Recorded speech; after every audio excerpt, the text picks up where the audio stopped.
Allez, bonjour à tous, Guillaume Camus, donc je suis directeur financier à temps partagé dans d'ailleurs pas mal de startups qui sont sur Zero to One aujourd'hui. On a l'immense plaisir de recevoir celui dont la voix vous parlera sans doute plus, celui qui nous a fait découvrir la tech sur BFM et qui continue aujourd'hui avec Tech45 d'approfondir les sujets de pointe du moment. Je vous recommande d'ailleurs son dernier podcast avec Nicolas Dessaigne d'Algolia et maintenant Mentor sur Y Combinator, un vrai plaisir. Et donc Sébastien, c'est génial de pouvoir partager la prochaine demi-heure ensemble. Salut Guillaume, c'est bien que tu fais ma promo pour mon podcast, c'est parfait. On n'hésite pas. Alors on va rester une demi-heure ensemble, c'est plus court que ton format habituel. Bon, légèrement. Je dois te faire un petit aveu quand même, je suis un peu intimidé de recevoir un professionnel du journalisme tech business. Et donc du coup, je pense qu'on va découvrir au-delà de ton parcours perso, ta passion avant tout pour les entrepreneurs. Et c'est ce qui t'anime à mon avis. Donc Sébastien, veux-tu bien te présenter ? C'est un peu mon fil conducteur, tu as raison. Donc moi, je suis en charge de la communauté de SoWeFund, qui est une plateforme de crowdfunding equity. Donc on ne finance que des startups et que en action. Enfin, quand je dis on finance, on n'est pas un fonds, donc on aide les startups à se financer d'abord auprès de leur communauté et ensuite auprès de nos investisseurs. Et dans ma vie d'avant, donc j'ai fait peut-être 2 fois Zero to One, au moins. J'étais donc journaliste effectivement à BFM Business, je le précise. J'ai fait plusieurs émissions. Encore une fois, plusieurs fois Zero to One, dans l'ISR ESG, donc on va dire le green business, il y a une quinzaine d'années, sur les marchés financiers et sur le TAR, il y a un peu moins de 10 ans, donc 2015, effectivement, on lançait Tech & Co, qui était à l'époque, je faisais la blague, leader sur les startups, puisque c'était la seule émission qui invitait les startups tous les jours, à la télé, à la radio. Depuis, heureusement, il y en a d'autres. Top. En tout cas, c'est un parcours qui est hyper intéressant. Et finalement, qu'est-ce qui fait que maintenant, après 20 ans de carrière, en plus une place relativement installée dans les médias, tu décides de relancer les dés et de te lancer dans l'aventure SoWeFund ? Écoute, c'est une bonne question. Ça s'est fait assez à la fois naturellement, mais j'ai pris le temps de la réflexion. L'âge aidant peut-être. C'est vrai qu'aujourd'hui, on a tendance plus à décider vite, tu vois, à pivoter vite. Moi, ça m'a pris peut-être 2-3 ans, donc tu vois, j'ai quand même pris le temps. Parce que tu hésites aussi, tu vois, j'avais beaucoup investi, j'avais fait des études pour ça, j'avais démarré très tôt, mais en marge de mes études, et même avant de faire donc j'ai fait du droit, puis des études de journalisme.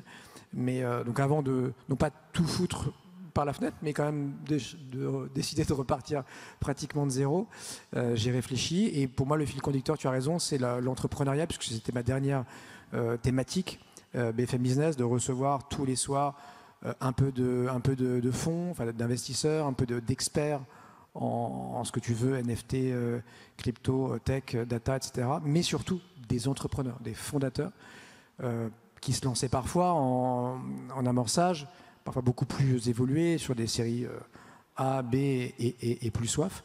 Mais j'avais cette frustration sur les dernières saisons de me dire, bon, je suis un peu un passe-plat, on va dire, un intermédiaire, un médium, et comment me rapprocher de ces gens qui me fascinent et dont je savais que je n'avais pas forcément toutes les qualités, donc je ne me voyais pas faire une start-up en quittant BFM, mais en revanche, je me rapprochais d'eux. Et donc j'ai fait plusieurs choses, notamment j'ai co-financé un fonds et cofondé un fonds qui s'appelle Teampact Ventures au sortir donc de mon métier de journaliste en 2021. Et puis la deuxième brique, ça a été de devenir, à titre perso, micro-business angel, je ne suis pas Xavier Niel, donc de mettre des petits tickets dans une petite dizaine de startups, dans des thématiques qui me parlaient. Ouais, je crois que tu as choisi des beaux tickets quand même. Justement, tu as eu le nez creux et peut-être que ça, c'est un élément intéressant. Ton parcours de vie fait que tu as les bons tips et peut-être que tu peux nous en dévoiler certains sur comment on choisit finalement une équipe, un projet que tu as vu passer, quoi. J'ai eu la chance de recevoir à peu près, rien que sur Tech & Co, 3000 entrepreneurs, puisqu'on a fait 1000 émissions. Oui, effectivement, j'ai vu des très beaux entrepreneurs naissants ou très matures, moins de femmes, mais il y en avait déjà, heureusement, peut-être 15 à 20% effectivement des invités. Et puis des beaux fails aussi, des choses où on les voyait partir très très loin et puis ils se sont explosés dans le mur.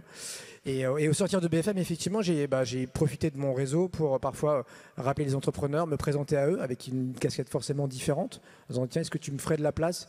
Je lance une société de gestion. pour t'accompagner sur un bout de chemin, mais là avec une autre perspective. Justement, c'est intéressant parce que tu as eu des apprentissages au cours de ce parcours-là. Et qu'est-ce qui fait aujourd'hui que tu le mets au service d'une communauté comme celle de So We Found? Déjà, quand tu as une émission, c'est déjà une communauté, effectivement. Donc, tu vois, sur les 4-5 que j'ai créés puis animés pendant plusieurs années, à chaque fois plusieurs saisons, tu crées une communauté. Ça peut avoir un côté frustrant parce que c'est souvent assez top-down. Tu parles dans un micro, tu parles à la télé. Tu n'as pas toujours l'occasion d'échanger avec ceux qui te font le plaisir de t'écouter, même si heureusement, il y a des événements, il y a des salons, etc., sur lesquels tu vas croiser d'une manière ou d'une autre l'audience. Puis les gens t'écrivent, ils te retrouvent aussi sur X, LinkedIn ou autre. Donc là, tu as du feedback, positif ou négatif, mais à chaque fois, c'est un cadeau. Et donc, tu prends en compte ce qu'on te raconte, ce qu'on te dit. Et puis, So We Fun, alors là, pour le coup, on peut en parler, enfin, on en parlera du crowdfunding. La boîte a 10 ans, donc elle existait largement avant moi. On est passé de 120 à 130 000 investisseurs là, en quelques mois. Mais le truc était bien lancé. Et donc l'idée, c'est de l'animer, de la structurer, de mieux la connaître. Par définition, elle est hétérogène. Il y a des gens pour qui ça va être un premier investissement dans le non-coté. Et pour d'autres, ils sont là depuis 5-6 ans. Ils ont déjà fait 10, 15, 20 investissements, parfois sur des beaux tickets. Nous, le ticket moyen, il faut savoir qu'il est à 2 000 €. Donc, c'est pas beaucoup, mais c'est pas non plus rien. Et sachant que certains mettent beaucoup plus. Donc, c'est pas le même accompagnement. Tu leur tiens pas le même discours.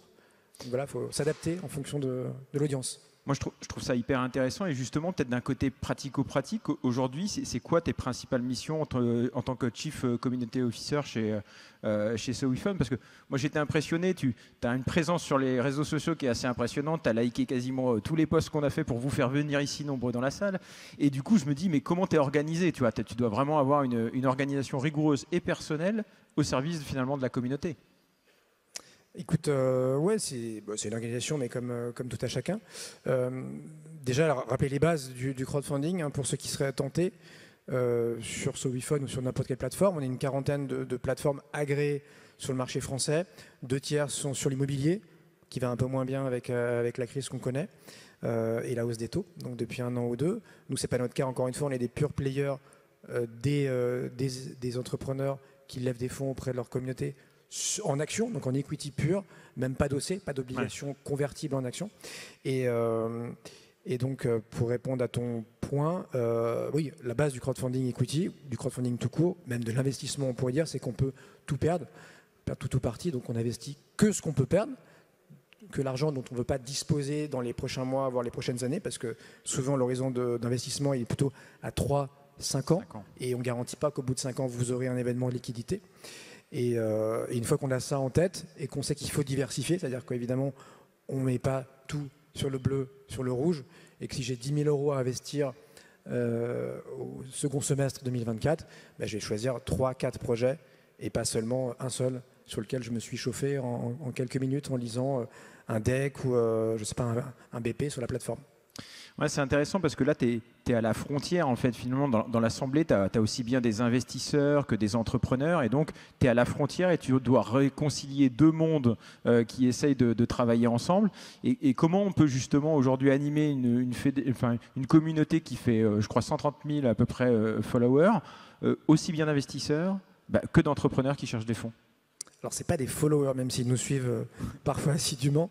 Déjà parce que on est une plateforme agréée, donc l'argent, c'est pas grave, mais c'est sérieux. Et donc, on ne peut pas accéder au dossier comme ça. Il faut laisser un prénom, un nom, un mail, faire ce qu'on appelle souvent aussi pour accéder au dossier, aux informations, aux data, faire une KYC. Donc, quand même mettre une pièce d'identité pour savoir qui vous êtes. C'est aussi pour vous protéger via notre partenaire Lemonway, qui est bien connu. Et donc, oui, encore une fois, tu ne t'adresses pas à un investisseur primo actionnaire comme un investisseur aguerri qui a déjà un bon patrimoine, qui fait aussi du private equity, qui a une assurance vie, un PER, des boîtes cotées, qu'à un jeune qui sort d'école et qui a un peu de bitcoin et veut aussi financer une start-up dont il a entendu parler la semaine dernière. Et pour les entrepreneurs, là c'est pareil, très souvent, là pour le coup, ils sont primo crowd, puisque c'est assez rare. Il y a du repeat, mais c'est quand même pas la majorité. On va dire pour 90-95% des cas, c'est la première fois. On n'espère pas la dernière, mais première fois qu'ils vont aller lever en financement participatif. Et donc là, on leur explique souvent les basiques, qu'ils ne vont pas se retrouver avec 50, 500 ou comme mon petit placement. Donc on salue la tech, la French Tech de Lyon, puisque l'entreprise n'est pas très loin. Faire rentrer donc 2600 investisseurs nouveaux. Ils ne vont pas tous sur la cap table, ils vont être sur la table de capitalisation, ils vont être via une holding, un SPV qu'on va créer exprès pour l'occasion. Justement, tu évoquais MPP, mon petit placement qu'on connaît bien chez Acting. Est-ce que justement des belles histoires comme ça, tu en as d'autres, des anecdotes peut-être qui t'ont marqué dans les derniers dossiers que tu as vu passer? Des anecdotes, il y en a plein. Peut-être une des plus récentes. Là, on a rentré récemment Pixmania, qui n'est pas encore en phase publique, donc vous ne pouvez pas encore investir. Mais si vous suivez Jean-Émile Rosenblum, son fondateur, vous pourrez facilement y accéder. Et en gros, c'est une très belle histoire, puisque bon, les moins de 30-35 ans, ça ne vous parlera pas, mais c'est une vieille marque des années 2000. Donc, qui cartonnait, que les frères donc Rosenblum, Steve et Jean-Émile ont revendu au bout de 6-7 ans, qui a eu jusqu'à 1400 employés, plus d'1 milliard de CA, etc. Et puis la boîte a été rachetée par un fonds, c'est moins bien porté après. Eux ont eu d'autres aventures, toujours près de la tech, de l'e-commerce, notamment avec The Case. Ils ont racheté The Funhouse, etc. Et puis là, ils se relancent avec une marketplace e-commerce dédiée au smartphone, mais avec aussi un modèle intégré où ils reconditionnent plusieurs centaines de smartphones par jour, près de Paris, à Levallois. Et donc, tu as la chance d'avoir des monstres comme ça de la tech. Et derrière, quantité d'investisseurs, parce que c'est notre marque de fabrique, nous aussi, chez SoWeFund, de dire, tu n'investis pas avec Seb Coinon, avec je ne sais pas qui, vu à la télé, mais des investisseurs, enfin déjà des entrepreneurs aguerris et des investisseurs qui eux-mêmes, soit comme investisseurs, soit comme entrepreneurs, ont eu des succès phénoménaux. Et donc là, on va trouver un Xavier Niel, non pas avec Kima Ventures, mais avec NGJ, sa holding perso. Et donc, ce n'est pas un petit ticket à 150 000, c'est un petit peu plus. On ne disclosera pas. Et Pauline Duval, plein d'autres gens, Michael Benabou de Financière Saint-James qui a fait VP il y a quelques années. Enfin, voilà, du beau monde. Et justement, au-delà du carnet d'adresses que toi, tu as pu entretenir sur ces 25 dernières années, est-ce que les projets, ils ont à gagner en rentrant sur SoWeFund? C'est-à-dire, en gros, qu'est-ce qu'ils doivent mettre en avant au-delà de leurs produits, au-delà de leur propre communauté, qui est pour moi un élément essentiel quand on va sur le crowd? Qu'est-ce qui fait la différence sur une très belle opération qui passe sur votre plateforme? Nous, le sweet spot et le scénario idéal, c'est de dire je suis déjà bien lancé, j'ai déjà un beau produit, des clients, même des investisseurs qui m'ont fait confiance et qui même vont me faire confiance encore. Donc très souvent, on aime bien se mettre soit dans la roue d'un tour ou carrément en marge d'un tour et dire à l'entrepreneur, tiens, laisse d'abord à ta communauté et puis à nos investisseurs ensuite 10, 20, 30% de ta levée. Et donc là, pour nous, c'est le best case scénario, par définition. Très intéressant. Parce que ce n'est pas à nous de donner la valorisation ni rien. Ce qui est toujours un peu délicat pour une plateforme parce qu'on est... on peut dire qu'on est à la fois un VC, une agence de com, parce qu'il y a une bonne partie de com marketing et une fintech. On est les trois à la fois, mais bon, on préfère quand même que la valo soit donnée par des investisseurs professionnels externes, que ça soit à nous de le faire. Ouais, justement, moi j'ai une question un petit peu plus en annexe, dont la réponse m'intéresse. Donc, tu as vu passer beaucoup de dossiers et tu as un regard un peu acéré. Aujourd'hui, quand tu vois passer un dossier sur SoWeFund, tu te dis quoi? Tu te dis, c'est quoi les éléments principaux que tu vas regarder, savoir si ce dossier va marcher, si c'est une pépite? Tu vois, moi, dans mon passé, j'ai vu passer beaucoup de dossiers. Je suis très focus sur l'équipe et le bon argent, c'est l'argent du client. Et donc, toi, maintenant, avec ton recul, les dossiers que tu vois sur SoWeFund, qu'est-ce qui te fait vraiment je suis au comité d'investissement, mais on est plusieurs. Mais oui, évidemment, la base, c'est l'équipe. C'est-à-dire qu'un mauvais projet avec une bonne équipe, on va pouvoir toujours pivoter. Dans l'autre sens, c'est plus compliqué. Donc oui, évidemment, c'est la team, savoir ce qu'elle a fait avant, comment ils se connaissent. J'adore aussi les histoires. Ça peut être deux frangins, deux copains, deux copines de lycée. Ça, pour moi, c'est un bon indicateur, un bon pattern, parce que tu te dis qu'ils se connaissent leurs faiblesses. Ils vont se dire les choses. Et oui, c'est plutôt rassurant. Ok. De manière un petit peu plus large, aujourd'hui, on sait que, bon, même si l'activité législative est un petit peu mouvementée, on sait que le statut... Pas encore. Ça pourrait. Ça pourrait. En tout cas, elle est accélérée. Ouais. Et le dernier statut JEI avec les nouvelles actualités doit être un élément un petit peu dopant. On en parlait en off avec un certain nombre d'entrepreneurs. Le JEIR, comment ça se passe? Quelle est ton intuition un petit peu par rapport à cette actualité? Alors c'est game changer, mais comme toujours, ça met du temps un petit peu à infuser. Donc ça fait à peine 6 mois. Donc janvier 24, effectivement, à l'initiative du député Paul Midi, et repris donc, dans le projet de loi de finances 24, a été dopé à la fois les montants qu'on peut investir et donc défiscaliser derrière, et en créant une niche ad hoc, une niche dédiée. Jusqu'à maintenant, tu pouvais investir et réduire entre 18 et 25% de ce montant sur ton IR que tu payes l'année d'après, dans la niche, la fameuse niche des 10 000, dans laquelle on mettait beaucoup de choses, notamment pour ceux qui sont aidés ou qui ont des enfants, etc. Là, aujourd'hui, c'est sorti. C'est une niche vraiment, et encore une fois, spécialisée sur des montants complètement boostés où tu vas pouvoir investir jusqu'à 150 000 €, réduire ton impôt de 50 000 € sur les 5 années qui viennent, donc jusqu'en fin 28. Et là, donc, voilà, entre 30 et 50%, c'est les nouveaux hors les 18, qui reste le dispositif classique dit IRPME, qui s'appelait la loi Madelin à l'époque, du nom du ministre de l'époque. 18%, on est passé à 30 jeunes entreprises innovantes et même 50% quand sur l'innovation de rupture, d'où l'acronyme JEIR, qu'on a bien besoin parce que souvent c'est des boîtes qui mettent beaucoup plus de temps à sortir les produits, plutôt 10 que 3 ou 5, qui ne sont pas forcément bien financés par les VC pro. Donc voilà, c'est plutôt, ça. Je crois qu'elles doivent avoir 30% de leurs dépenses vraiment en R&D pure. On cible plutôt les deep tech, mais sur Lyon, on a de la chance. On a plusieurs startups qui sont dans ce cas-là. Et c'est game changer parce qu'effectivement, là, tu te rapproches pratiquement du système britannique qui a peut-être plus de 30 ans maintenant et dont on était franchement loin. Donc pour l'écosystème qui est déjà très fort, puisqu'on est numéro 1 en Europe continentale, là, avec ce dispositif-là, encore une fois, qui mettra du temps à infuser, peut-être 2-3 ans, on se donne les moyens potentiellement d'être numéro 1 en Europe tout court.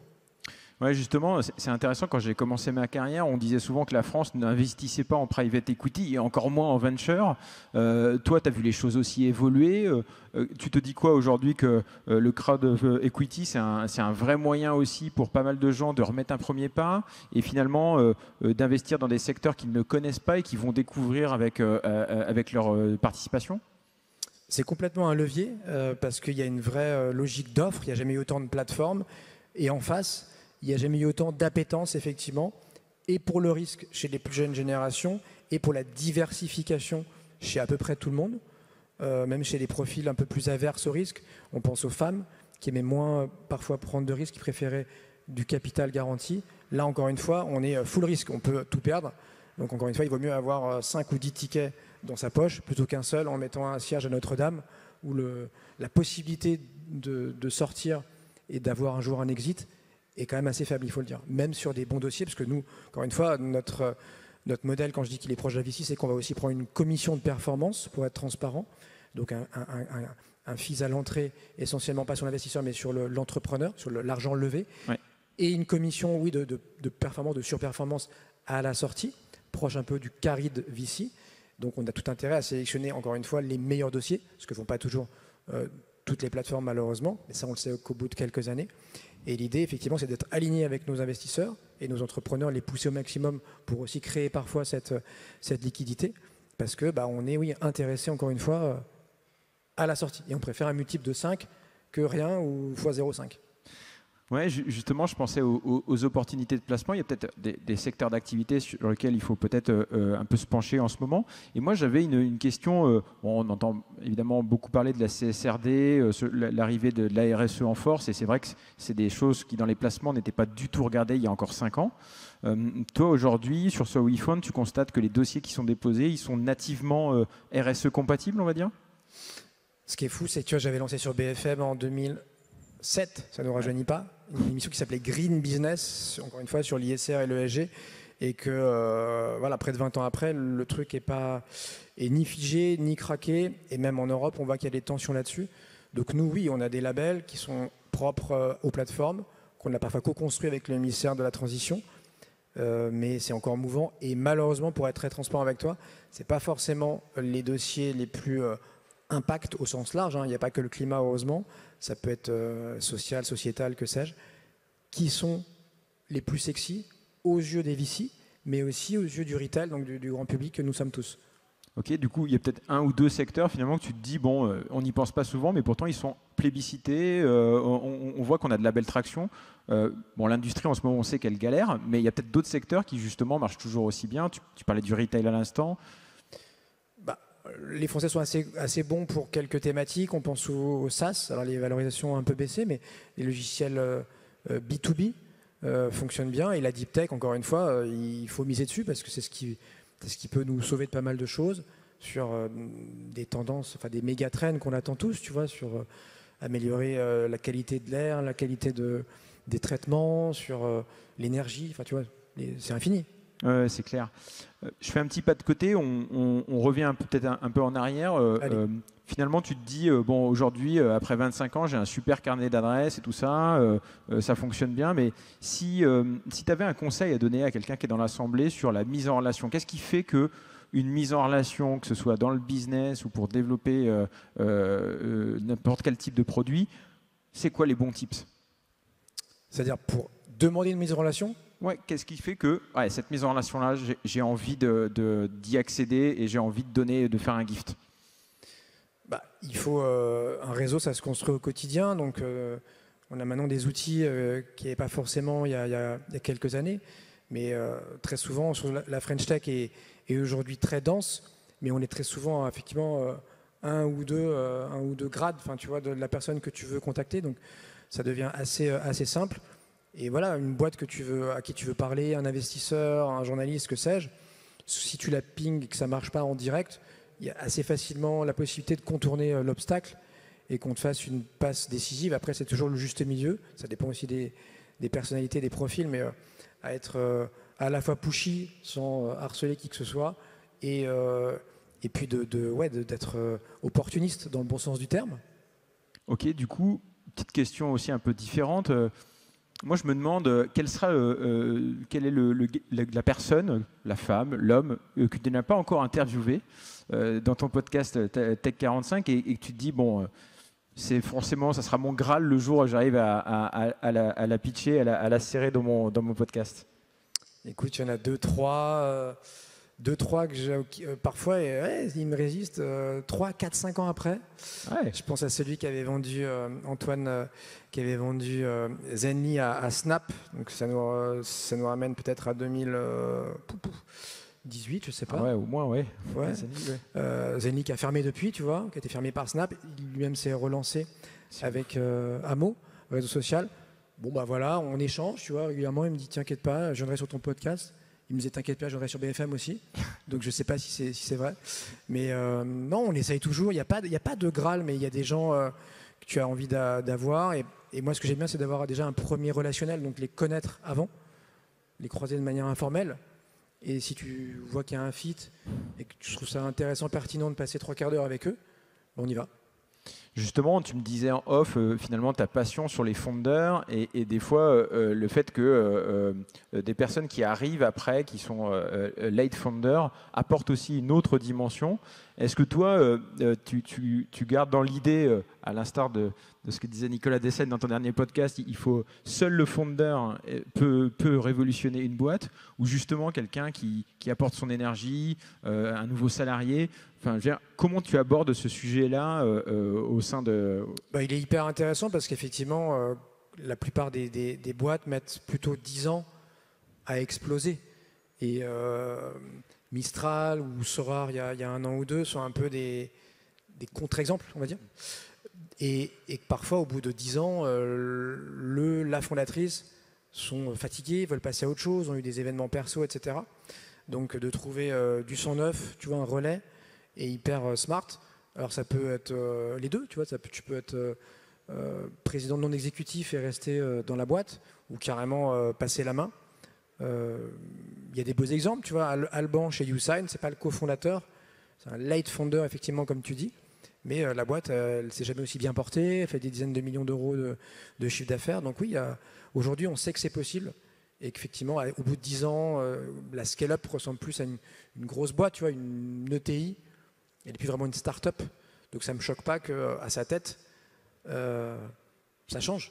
Tu vois, la première market cap, alors pas depuis longtemps, mais à nouveau depuis hier, c'est Apple. Bon, feu Steve Jobs nous a quittés il y a quand même pas mal d'années.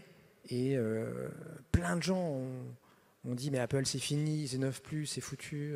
Tu vois, ça va être Nvidia, OpenAI, Microsoft. Bon, Apple est toujours là. Sans fondateur. Ouais, Google, c'est plus les fondateurs. Amazon, Bezos, c'est parti. Bon, voilà.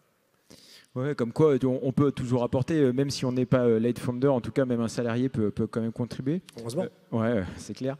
En termes de techno, toi qui vois passer beaucoup de dossiers finalement, tu te dis, et évidemment tech, on entend beaucoup parler des LLM, mais j'entendais que c'était déjà fini. On revient sur les vrais technos de machine learning et tout ça. Quel est le dernier dossier sur lequel tu t'es dit, waouh, ce qu'ils font, c'est vraiment très très costaud? Bah, c'est dans l'IA, mais comme j'ai mis un petit ticket à titre perso, je ne vais pas en parler parce que je crois qu'ils vont annoncer leur levée qu'après l'été. Ah ouais, d'accord. Souvent, il y a 3 ou 4 mois, tu vois, de décalage. Donc on est obligé de suivre Tech 45 pour être au courant, quoi. Bah ouais, alors, attends, je mélange pas les torchons et les serviettes, donc c'est pas gagné que je l'invite à mon podcast. D'accord. Mais oui, je pourrais en parler dans quelques mois. Non, mais ça s'appelle Tech 45, mon podcast, mais je suis pas un geek, moi. Je suis pas un fan de tech. D'accord. J'adore ça, mais Ouais. je suis beaucoup moins technophile que la plupart, peut-être pas des gens qui sont là, mais en tout cas des gens que j'invite à mon micro. Mais j'ai envie d'apprendre, etc. Donc après, je suis pas de formation ingénieur, etc. Donc souvent, je suis obligé de dire, attends, descends d'un cran là pour que si je comprends, a priori, tout le monde comprendra, quoi. Ok. Question un peu plus générale, peut-être. Quel est le dernier livre que tu as lu et sur lequel tu te dis, ok, ça c'est un indispensable pour n'importe quel entrepreneur d'avoir au moins cette connaissance-là et un livre que tu recommanderais à tous nos amis dans la salle? Je recommande très peu de livres parce que j'en lis très très peu. Et souvent c'est random, c'est 1 ou 2 par an. Donc tu vois, il y a des gens qui lisent beaucoup. Je me dirais pas, tiens, un peu déceptif ça, reco. D'accord. Je recommande assez peu de podcasts, assez peu de livres. Mais c'est la question classique de l'intervieweur. Donc tu fais le bon intervieweur aujourd'hui. Ah oui, j'essaye. Hein. Mais il nous reste encore 3 minutes et j'ai encore envie de te poser une question sur... Et je vais t'en lâcher un comme Thomas Solignac. Pour ceux justement qui ne seraient pas technophiles, il avait créé Golem et là il s'est relancé avec une autre boîte et il vient d'écrire l'IA pour les nuls. Donc ça doit être chez First, un truc comme ça. D'accord. Et j'ai lu quelques pages encore, quelques bonnes feuilles. Et le mec, c'est pas la moitié d'un idiot, donc je pense qu'on peut y aller les yeux fermés. Il a déjà fait un TEDx, etc. Et c'était très bien. Une question aussi qui est intéressante et qui normalement conclut tous les podcasts, mais j'ai envie quand même de la poser un petit peu en avant, c'est ok, tu te retrouves il y a 20-25 ans, tu te recroises toi-même dans la rue, Seb, et tu te dis ok, j'ai envie de lui donner un conseil à ce jeune que je vois là, qui s'oriente vers une carrière de journaliste. Quel conseil tu te donnerais à toi-même? Je dirais la question de Mathieu Stéphanie. Là. Ah, c'est marrant. Hein. Putain, ça y est, j'ai fait génération do it yourself. Après ça, on peut mourir. Je me suis demandé si on pouvait faire un peu on est associés dans le même label, donc je le connais un petit peu, Mathieu. Je l'ai vu hier d'ailleurs. Écoute, j'ai pas de conseils à me donner, mais ma petite carrière sur à la fois Altis Media, donc RMC, BFM, et puis maintenant comme tu vois, C-level dans une fintech, / podcaster, / investisseur, encore une fois à ma modeste mesure, je dirais ouais, prenez toujours plein de conseils, mais écoutez-vous en fait, parce qu'il n'y a que vous qui vous connaissez. Et donc très souvent, tu vois, quand on m'a encouragé, on dirait ah, c'est super, tu fais autre chose, tu quittes le journalisme. Je voyais qu'en fait les gens, ok, ils me félicitaient un peu, mais en fait ils me parlaient d'eux. Ils parlaient putain, il faudrait que je trouve la force. Je n'ai pas dit le courage, mais la force, tu vois, de sortir de ma zone de confort, refaire ce 0 to 1.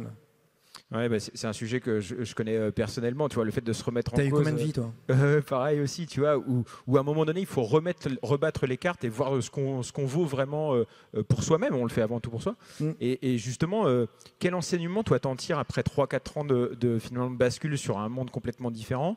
T'as quand même été VC, t'as fait plein de choses différentes. Et avec un petit peu de recul, tu te dis, ok, ben, j'ai bien fait de le faire, au moins pour ça, quoi.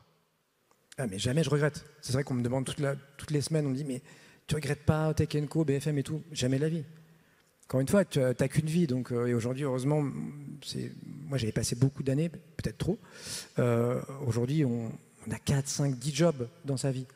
Donc, il ne faut pas regretter. Et puis, par définition, en plus, tu repars jamais de zéro. C'est pas vrai. Tu as de l'expérience, tu as appris des trucs, tu as eu tes fails, tu as ton réseau, même si tu changes de secteur, etc., tu vas le mettre à profit. Donc, je suis désolé, j'ai oublié le sens de ta question. Non, en fait, du coup, c'est quoi la leçon que tu as retenue des 5 dernières années après ta sortie de... C'était il y a 3 ans. Écoute, j'ai pas de grande leçon, encore une fois. Il faut s'écouter et quand il faut y aller, il faut y aller. Généralement, on le sent. Il ne faut pas rester dans cette boîte, il faut monter une boîte, il faut faire cette levée de fonds, il faut faire une acquisition, il faut sortir, j'en sais rien, un cofondateur avec qui on ne s'entend plus. Ce serait ça ma petite conclusion. Merci en tout cas d'être venu parmi nous. Puis encore merci et bravo pour ton parcours. Merci à tous de votre écoute. Rien. Merci à vous.